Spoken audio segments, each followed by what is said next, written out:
Full Moon sale ಬೆಳಗ್ಗೆ 9 ಗಂಟೆಯಿಂದ ರಾತ್ರಿ 12 ಗಂಟೆವರೆಗೆ ಆಗಸ್ಟ್ 28 ಒಂದು ದಿನಕ್ಕೆ ಮಾತ್ರ.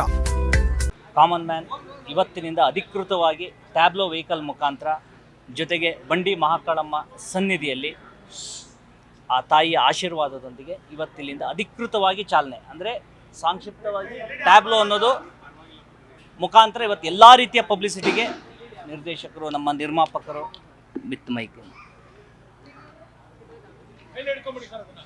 ಇವತ್ತು ಚಾಲನೆ ಸಿಕ್ಕಿದೆ.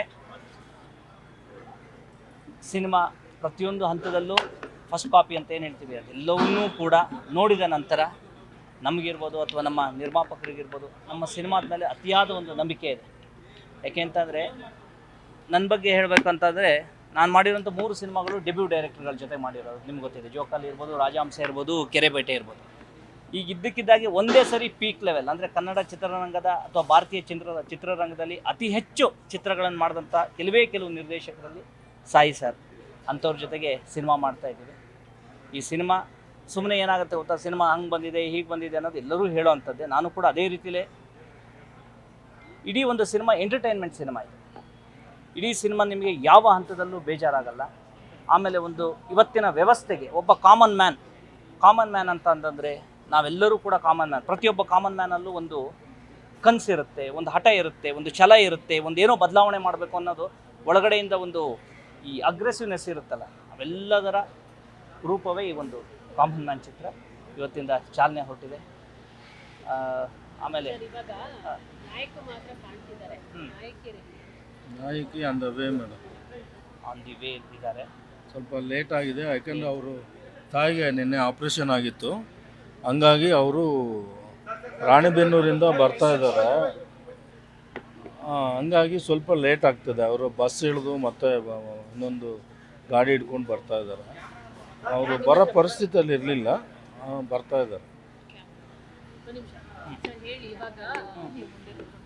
ನೀವು ಒಬ್ಬ ನಟನಾಗಿ ನಿರ್ಮಾಪಕನಾಗಿ ಕೂಡ ಗುರುತಿಸಿಕೊಂಡಿರೋದು ಸದ್ಯದ ಪರಿಸ್ಥಿತಿ ಚಿತ್ರರಂಗದಲ್ಲಿ ಹೆಂಗಿದೆ ಅನ್ನೋದು ಬಿಟ್ಟು, ಸೊ ಈ ಸಂದರ್ಭದಲ್ಲಿ ನಿರ್ಮಾಪಕರನ್ನು ಉಳಿಸೋದು ಕೂಡ ಅಷ್ಟೇ ಮುಖ್ಯ ಆಗುತ್ತೆ. ಅದನ್ನು ಯಾವ ರೀತಿ ಮುತುವರ್ಜಿ ವಹಿಸಿಕೊಂಡು ಪ್ರಮೋಷನ್ ಶುರು ಮಾಡಿದ್ದೀರಾ? ಖಂಡಿತ ನೀವು ಹೇಳಿರೋ ಮಾತು ಸತ್ಯ. ಇವತ್ತು ಸಿನಿಮಾ ಮಾಡೋದು ಎಷ್ಟು ಇಂಪಾರ್ಟೆಂಟು, ಆ ನಿರ್ಮಾಪಕರು ಮತ್ತೆ ಪದೇ ಸಿನಿಮಾ ಮಾಡೋ ಥರ ಆಗೋದಿದೆಯಲ್ಲ ಅದು ಕೂಡ ಅಷ್ಟೇ ಇಂಪಾರ್ಟೆಂಟ್. ಆ ಥರ ಆಗಬೇಕು ಅಂತಂದರೆ ಸಿನಿಮಾ ದೊಡ್ಡ ಗೆಲುವಾಗಬೇಕು. ನಮ್ಮ ನಿರ್ಮಾಪಕರ ಬಗ್ಗೆ ವಿಶೇಷವಾಗಿ ಹೇಳಬೇಕು ಅಂದರೆ ಕೆಲವು ಜನ ತುಂಬ ಫ್ಯಾಷನೇಟ್ ಪ್ರೊಡ್ಯೂಸರ್ ಅಥವಾ ಒಂದು ಸಿನಿಮಾನ ಹೆಗ್ಲು ಮೇಲೆ ಹಾಕ್ಕೊಂಡು ಆ ಸಿನಿಮಾನ ಯಾವ ಮಟ್ಟಕ್ಕೆ ತಲುಪಿಸ್ಬೇಕು ಅನ್ನೋವಂಥ ಏನೊಂದು ಹಸಿವಿರುವಂಥ ನಿರ್ಮಾಪಕರು ನಮ್ಮ ನರಸಿಂಹಮೂರ್ತಿ ಸರ್.